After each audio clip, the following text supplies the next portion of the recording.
Yun, good day mga kalapatids. Update ulit tayo dito sa mga warriors natin. Pasensya na mga kalapatids, no. Hindi tayo nakapag-upload kahapon. Guys, kasi nga nag-abang tayo magdamag sa mga ibon natin mga kalapatids. Update ko lang kayo mga kalapatids na yun nangyari kahapon. Ito nga ay tiniraining natin ng Bulacan. Anong bitaw ba yun? Sa Plaridel, Bulacan ata kung di ako nagkakamali mga kalapatids, no. Yan, mga ibon natin. Nakauwi naman silang lahat mga kalapatids. Kompleto silang tatlo. Tapos si Pagudpod mga kalapatids, nakauwi rin naman siya. Tara guys, check natin. Ito mga kalapatids, si Pagudpod, ayan. Nakauwi naman siya sa Angat, Bulacan mga kalapatids. Yan. Nakauwi naman yung ibon natin. Kaso medyo late na to kasi nga matagal siyang hindi nakaronda, no mga kalapatids. Matagal natin siyang hindi napalipad. Kaya medyo nahirapan yung ibon natin. Pero hindi naman sobrang late. Nakauwi rin naman agad siya, mga mag-iisang oras siguro yun mga kalapatids bago siya nakauwi. Galing Angat. Pero ang mahalaga nakauwi yung ibon natin. Yan guys. Yan mga kalapatids, kung mapapansin nyo, wala pa yung ibang ibon natin, no? Kasi nga kahapon, fourth lap derby race namin ng BBCM mga kalapatids. Isa lang ang nakauwi natin, ito.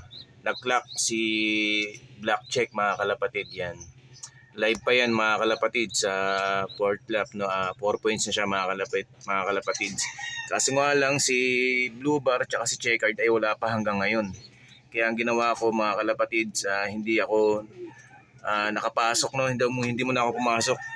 Kasi nga kailangan kong makondisyon tong ibon natin mga kalapatids. Pero chinek ko siya kanina, itong ibon natin okay naman na siya mga kalapatids. Ang gagawin ko na lang maya maya magpapaligo ako. Pero bago ako magpaligo, aantayin ko muna yung dalawa. Baka sakaling makauwi pa mga kalapatids, no, si Black Check tsaka si si Blue Bar tsaka si Ampon mga kalapatids.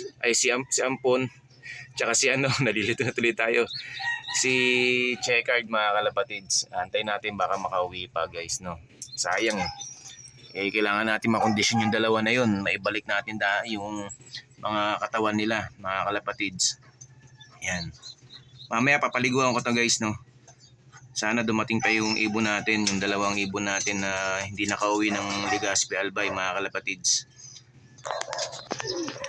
Yan mga kalapatids, medyo okay naman yung panahon. Maganda naman yung panahon dito. Baka sakali makauwi pa yung dalawa natin, no. Guys, sana makauwi yung dalawa natin mga kalapatids.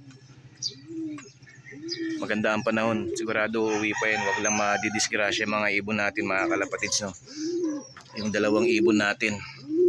Eto guys, update tayo rito sa natin.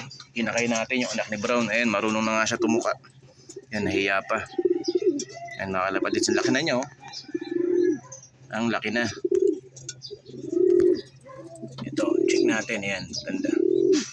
Brownlee. Yan ang mga ibon natin. Pati yung mga inakay natin, no.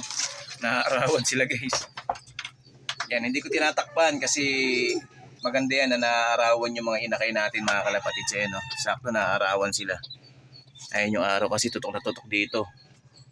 Ayun, maganda yan para nabibilad sila mga kalapatids. Vitamin C yan para sa mga alaga natin. Yan guys. So yun mga kalapatids, no, update ko lang kayo ulit.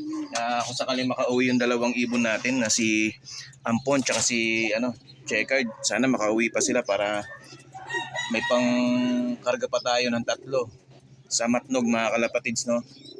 Kasi pag makauwi sila ng Matnog, may tawid dagat na tayo mga kalapatids. Yan, sana makauwi pa yung dalawa mga kalapatids. Ayun guys, maraming salamat. Hanggang dito lang muna yung video natin. Napapatuloy yung suporta ng aking YouTube channel mga kalapatids. Mag-subscribe kayo guys para at least madagdagan naman yung mga subscribers natin para makaabot naman tayo ng 1K subscribers mga kalapatids, no. And guys, maraming salamat. Hanggang dito lang muna ang ating video.